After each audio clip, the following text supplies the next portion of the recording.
abategesi ab'enteekateeka eno ndi musanyufu nnyo okuba wano. Erinnya lye muwulidde Teddy Nambooze, Mbampigi w'omubaka omukyala. Muli ba mukisa nnyo nti tufunye ebigambo bya maama, bibadde bikulu nnyo. Kituufu amaanyi agali mu mukyala go Katonda yamanyi bwe yatuwumbawumba, era ndi mukakafu nti omukyala n'oddayo n'otegeeza gwe kikwatako, ate nga ffe bangi Museveni abataliiwo. Tusabe tweweeyo buli kakodyo tukakozese, Pulezidenti waali obuyinza tubulina. Mwebale nnyo, mwebadde support gye mutuwa, temuggyako kigere. Naffe obweyamu abali ku ground, sajja ye obubonero ndowooza mubulaba nti yatidde dda kuba amanyi entebe ffe tugiddamu. Munyumirwa akawungeezi, twaze ku lwammwe ate kuba muliwo ku lwaffe. Mukama bankuumire. Thank you so much Musama munange. Kati kampite mugana nga avudde e Canada ajja tuvuzeeko.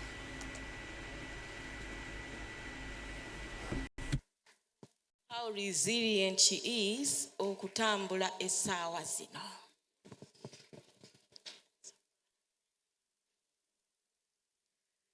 People power, our power, amaanyi nga sigawulira. People power, our power, ye vibe y'abakyala. Mukama wange Mr. President, neesiimye nate omwezi guno kuddamu okweyongeza. Maama, twakusubiddwa nnyo. Koffe katwesse mu Ddemezi tukunoonye. Muganda wange tuli balongo, ali mu kkubo, ateekwa okuba alandinze essaawa zino, naye ng'atuuse. Doreen Kajumba. Bannange, sooka okwebaza abaami abaali naffe wano, kubanga ndowooza kyabadde ky'abakyala naye nammwe ne mugamba nti mujja kuba naffe. Si kyo maama? Tweyanza nnyo, tweyanzeege okuba naffe. Nsiima nnyo abakyala bannaffe mwenna bwe tubeera mu struggle. Nsiima nnyo nnyo nnyo bannaffe bwe tulemeddeko.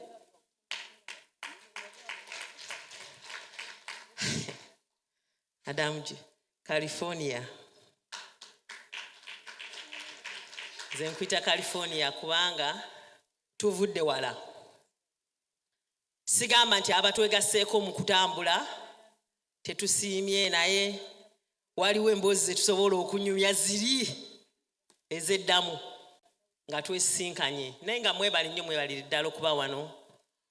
Naffe tubasaba next year muggyeko e Toronto mutukyalireko. Tujja kusanyuka, tujja kubaaniriza, tujja kubaagala. Bannange, ekiriwo kya protest vote. Protest vote ffenna bwe tunaginyiikinyitira ejjo tuyamba kujinja ebizibu ebiri ejjinja ate era ebiri mu nsi yonna yonna. Bannaye bampise kubabuuzaako sisuse. Ffe twatambuza omulamwa guli gumu nti buli muntu akoleyo ka vidiyo mu lulimi lwe, akasheyalinge ku social media handles ze nga kasomesa ekigambo protest vote mu lulimi lw'omanyi, okasheyalinge ku mikutu gyonna egya social media. Tujja katambuza. Abaana baffe bwe bali abajja okubusalamu babutambuze, tubeegayiridde. Nze olulimi lusobola kwogera, waliwo asobola okulwogera, n'omulala. Tutuweereze message eno etuuke e Uganda mu bantu baffe. Bannaye munansonyiwa, nyinza okuba njogedde nnyo nga nayize bampise kubabuuzaako, naye nga tusanyuse nnyo okubeera wano. Neyanza nnyo, neyanziike muganda wange. Webale ebigambo ebirungi, the words of wisdom. Waliwo ekintu Uganda kyefiirwa kye batannaba kumanya. Mutunuulire abaami abali ku cameras ezo bonna. Mordekai alwa. Waliwo atamanyi Mordekai? Waliwo atamulaba? Yalekayo omulimu gwe. Kati ali wano. Ani afiirwa? Uganda yefiirwa. Omwami gundi erinnya ndyerabidde. Ashraf ali wano. Hillary. Ani atamanyi magezi ga Hillary? Uganda efiirwa naye bo tebakikola ki? Abagezi fe. Atangenda agamba abagezi fe natuli wano. Bananga balina ebibuuzo, mbadde nsaba tutandika okufuna ebibuuzo nga omukulu ono awandiika ali wano. Yandibadde abiwandiikira Kamwami Lukyams jangu.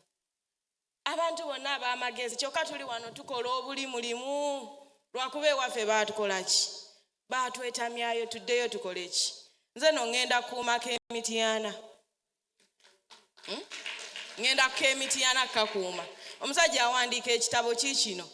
Bibuuzo by'obuuza bigenda wa maama. Amagezi gano gali wano.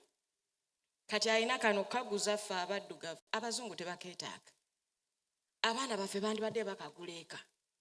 Bw'obanga oweereza ekikumi oli wawulira ng'asinika amannyo nti Museveni ssaawa yakubavuma. Ffe abamanyi okuvuma tugenda kukola ki? Bw'oba tosobola kuvuma omuntu mu blocking oba muleke ku blue tick amanye nti wamukola ki? Laba Mama Grace na kiboneka. Ali awo omukazi omugezi omuzibu. Ali wano. Mmwe tutegeke ebibuuzo. Mwami Lukyams wamala. Mama Grace ayina ekibuuzo. People power, our power, NUP, and everywhere. My name is Musoke Lukyams Charles over Charles. Over anybody oyinza okumpita kojja, it's a long story. Anyway, I know nze omusajja nze kayogedde besides the president, but it's not by coincidence. I'm what you call a mama's boy. My dad died 28 years ago, and so I was raised by my mom. The Haitian lady, the doctor, or almost doctor, I wish she was here. She said something that was touching when she was talking. She said about trauma and how we live with trauma. And one of the traumas I lived with as a kid was corporal punishment, being beaten, whipped, and spanked, and, believe it or not, school fees. So much so, I was inspired to write this book. In this book, I know it says English. It only says English behind the English when English and an African marry. But if you see the book cover, first of all, it's in Ugandan colors. It's not by coincidence. And then when you see it's burning, meaning like mabega w'oluzungu oba ebikusike mu lunyaanyimbe. Mabega w'oluzungu muliro gwennyini. Ensi yaffe bagibba lwa luzungu luno. Ate bwe baali basomesa, before abantu baali basoma, jjajjange yali engineer. So bwe baali bamukuba kibooko. Yes. Bwe baali bamukuba kibooko ng'asoma, maybe it was worth it. Naye for the last 35 years, if not more, it's not worth it. So my point in the book is, okusoma okwobusa kubye kwa bwerere, at least tutandikiraawo. Ate tulekiraawo kuyiga Canadian Prairies ne Tennessee Valley Authority. Ate balimo tukuba kibooko nga tusoma. Tuba tugenze okusoma kuba si ba dictator, naye kuba ba doctor, ba lawyer, oba kyonna kye tuba tusomera naye tetuba tusomera kuba baddu. Abaddu be bakuba kibooko bannange. So anyway, ekitabo kya $25 this weekend, weekiri wali ku meeza, naye most importantly, mbadde njagala si kibuuzo, nze kya maama sirina kibuuzo, naye nze nga bwe ngambye nze ndi mwana wa maama emyaka obulamu bwange bwonna. Era Honorable Natavi bwe yazze ne mugamba olina okumitinga maama, kuba Honorable Natavi maama naye wangeeye. So na meetinze omu meeting kanze ba maama ba meaninga the word to me. So mama yabona wano kunsasulira school fees ngano ge magoba nchiwaffe naffe wano kusasula school fees abalina abaana n'abatalina. Guess what? Nyambadde wenti for a reason. Eno nyambala y'Abakaramojja eyo waliyo gold, marble ne oil. E Burkina Faso balina gold yekka. Yensi ezimu kusinga obwavu. Ffe tuli bagagga. Uganda bifeekera oba ogamba omugagga. Buganda bifeekera lwaki tusasula okusoma nga tetusoma okusoma okuli colonial. So yeyo gundi yange yeri bwetyo. Mama webale nnyo byonna bye wali okoze. Webale for caring hearts Uganda. Nze nyina bannyinaze musanvu. So nze abakyala meaning a lot to me. Ate bonna bakulu bange. So I was raised by women. Like literally raised by women. So anyway, everybody here this weekend, let's not fight against each other. Let's not hate each other. Even if we hate each other, there's a lot of people I do not like. But I will be in the same, like I will even sit next to them when we're talking about Uganda. It's all about Uganda. It's not even about NUP, it's Uganda. We're going to a war. Let's all fight. As much money as can get you out of your pocket. Abantu abali about risking our lives zaabwe babeera wali nga masasi nga tulina bigambo balina bigambo byokka. Obulamu bwabwe tubuwe ekitiibwa. Let's reach in our pockets as deep as we can and support. Thank you very much. And people power, our power, and NUP everywhere. Thank you. Thank you, our guest speaker. And I want to thank everybody who is here today. But because of time, we can only ask 2 questions. We're going to get 1 question from this end and 1 question on this other side so that our president and his wife can leave and then we continue. So who is the lucky person on the right? On my right. And who is the lucky person on my left? Just 2 questions and she would answer them. But also encourage you, if you have questions, you can write and then pass them on to me. We'll give them to Doctor so that she can be able to reply. Who wants to go first? 1 question.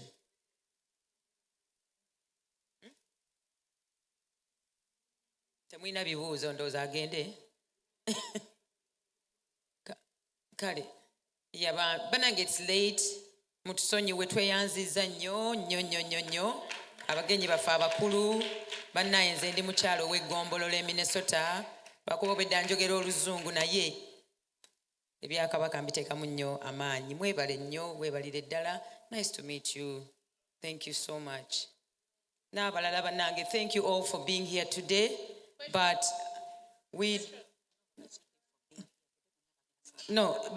don't leave. We're just saying our guests are leaving. The rest of us are staying.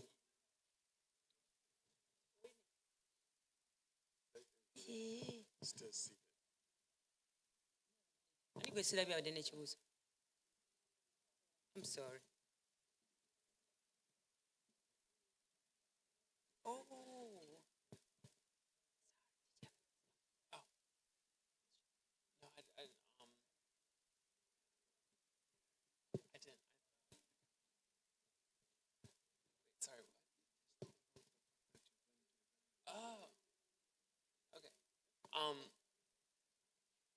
Yeah, so my name is Theo. I didn't have a question because I just saw the last couple of minutes of the presentation, but so I worked with the Right to Immigration Institute in Waltham for a couple of years, and I really grew a deep interest in Uganda and the struggle of the People Power movement and of the National Unity Platform. And because of this, I wanted to move to Uganda to work as a journalist and cover the election and to uncover as well the United States' role in the Museveni regime and the hardships that everyday Ugandans face. I think that the United States does play a role in that it's a under-discussed role in the hardships of Uganda and the poverty. And I want to fight that, and I want to make it more clear to people. And I think that the everyday American citizens should know that not only is Museveni the person and that, you know, all of this stuff is going on in Uganda, but I think that Americans should also know that we play a part in it and that it hurts us as Americans as well to have this kind of hegemonic role in the world. And yeah, I'm really inspired by everyone here and by the many, many really brave activists and dissidents and journalists who I met while working with asylum seekers in Waltham. You guys have really, I guess it's kind of weird because I'm just like a white American dude, but you guys have really inspired me about the change that people can make in the world. So thank you all.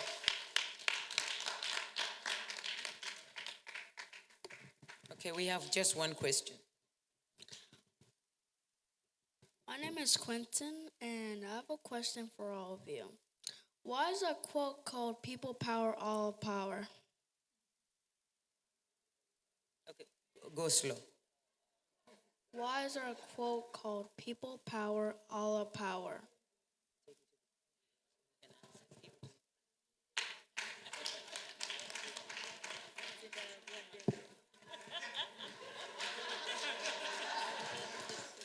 Would you like him to answer, or you don't care where the answer comes from?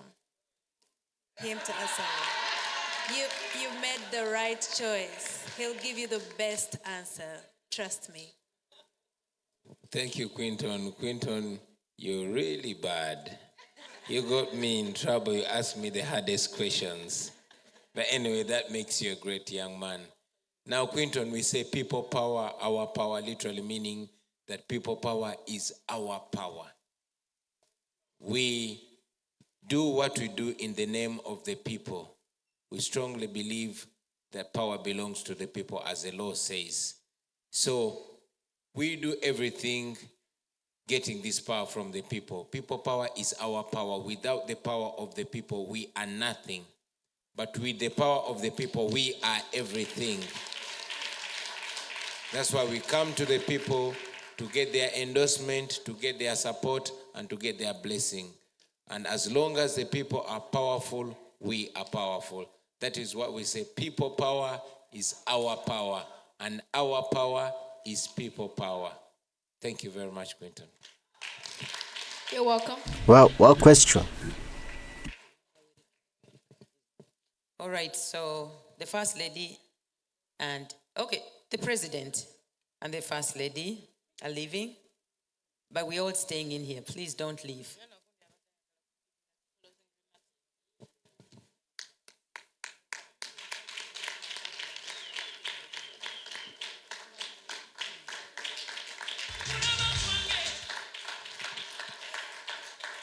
Bana abasigadde tubasaba temugenda. Abasigadde tubasaba tukyagenda mu maaso, wakyaliwo ebigenda mu maaso bingi, wakyaliwo emikolo emirala egigenda mu maaso.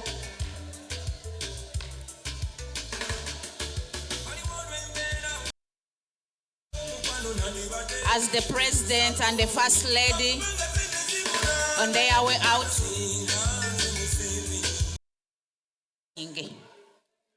akalulu ke tugendamu mukimanyi bulungi kyekibiina kyaffe ekya National Unity Platform, gavumenti ya Uganda ng'eyise mu basajja baayo ab'olukujjukujju baafulumya etteeka nti tebagenda kuwa kibiina kyaffe ssente singa tekyegatta mukago gwe mumanyi bulungi ogwa IPOD. Ne bakijjako ssente eziri mu constitution y'eggwanga nti ekibiina ekyo ekiri mu byobufuzi nga kirina ababaka mu paalamenti balina omutemwa gwa ssente gwe baba balina okkiwa okuddukanya programs z'ekibiina. Naye ffe ssente ezo baazitujjako era omulundi guno pulezidenti waffe n'atusaba nti bannayuganda tusituke tusobole okuba nga twesolooleza ssente zigenda okuddukanya kampeyini zaffe. Tuyina bajeti ya kampeyini eno nene nnyo kubanga ku luno tuyina ebizibu bingi bye tusuubira. 2021 Museveni ye bo baakozesa obukadde biliyoni 9 okusobola okukola campaign. Ffe tetwalina yadde 10. Pulezidenti waffe yakwata ssente ze naffe ze twasobola okusonda okukozesa campaign ezo. This time round ng'ekibiina kyaffe kibaddewo for 5 years ate tetumusuubira kukwaliza akawunti ze n'omulundi guno. Yensonga lwaki yakuba omulanga n'agandi bannange tusewo fundraisers sobole. So nategeddeko nti abakyala n'abaami abali wana akawungezi ka leero mulimu abazze nga beetegese okubaako kye bawaayo. Tulina kaadi zino ze twakubye, pledging card. Yenna awulira nga osobola okupledginga, osobola otutuukira bagenda kuyisa kaadi zino, owandiikako erinnya lyo n'essimu yo n'ekikyogenda okutupledge okuwaayo ku lw'olutalo luno lwe tugenda. Mba naye luno lutalo si kuzannya, mbabuulira guno omulundi gwe tugendamu abasajja basibye abaana b'abantu, naye kye tugendamu kikulu nnyo. Tugenda kubanga tujja abantu mu makomera kumpi buli lunaku. Baatuse okwongeza bail fee, mwalabye Nuwa Mutwe bamusasulidde miliyoni 5 okumujja mu komera. Nuwa Mutwe atali Edi Mutwe, Nuwa Mutwe ye bamujje kuba bakwata Nuwa Mutwe ne bakwata ne Edi Mutwe, naye Nuwa Mutwe okumujjayo basabye miliyoni 5. Kitegeeza nti bakikola kagenderere, and they will keep doing this. Bagenda kutuuka mu kaseera kakalulu bakwata abaana. Mukimanye nti tulina okubeera nga abaana abo tubajja mu makomera. Tulina okulaba balooya baffe nga batambula okugenda mu makomera okubawolereza mu makooti. Byonna tusobola okujjako okuwewula pulezidenti waffe abeere ye ng'anoonya akalulu ng'atambula eggwanga lyonna, ffe nga tumuyambako eno ebisigadde. So ngenda kusaba mwami wange ono, mukyala wange kwanze ndi mwami, nze mukyala gwe mwami. Kakati ngenda musaba ayise bukaadi buno. Oyo yenna ayina pledge yo gy'oyagala okuwa. Oba oba yazze ne ssente yo ng'obadde oyagala giwaayo olwaleero. Kakaadi kano kajje mubutambuze, gwe wandikako manyago n'essimu yo ne pledge yo. Tusobole okulaba nga tulwana olutalo lwe tugenda okulwana, tulabe nga tulutuusa. Banaye tubeegayiridde muyimirire naffe. Luno olutabaalo lwe tulimu si lwa muzannyo, si lwa Kyagulanyi, si lwa Babi Kyagulanyi, wabula lwa ffenna. Ffenna nga bwe tuzze wano kino tukyagala ate era nga tugenda kikola. Mwebale nnyo, mwebalire ddala. Buli ayina ky'oyina ng'okiyina in cash era nakyo osobola otutuukirira n'otugaa nti anze mbadde nzizeewo n'ezange ngezesobola okukontributinga era nakyo ne tumanya. Era abaana mwe kyakitegeddeko nti batunda certificates, bakuwa certificates according ku kyowaddeyo. Tulina 1 star certificate, tulina 2 star, 3 star, 4 star, 5 star. So okusinziira ku contribution yo star eyo gyenofuna. Era abawaayo abasasula ku pledges kaadi ezo bwe muzikomyawo ne ssente nga muzituwa, tujja kusinziira ku ssente z'owaddeyo. Stars ezo certificates ezo tugenda ziwandiika ku lunaku lw'Essande ku mukolo ogwa ddina. Certificate ezo zigenda kugabwa era bajja kuyita amanyago ojje maaso pulezidenti akwase certificate yo. So tusaba mwenna abagenda okwenyigira mu kintu kino bannange mutuyambe tubeere wamu, olutalo luno tululwanire wamu. Mwebale nnyo, mwebale ddala okujja akawungezi ka leero okubeera wamu naffe era okutuwuliriza. N'okuwuliriza kintu kikulu nnyo, ne mututega amatu gammwe ne mbeera nga muwuliriza ensonga zino. Bale tubeebaza nnyo, mwebale nnyo, mwebalire ddala. Kale byebyo tweyanziza anti olwo convention etandise onaawulira embaga.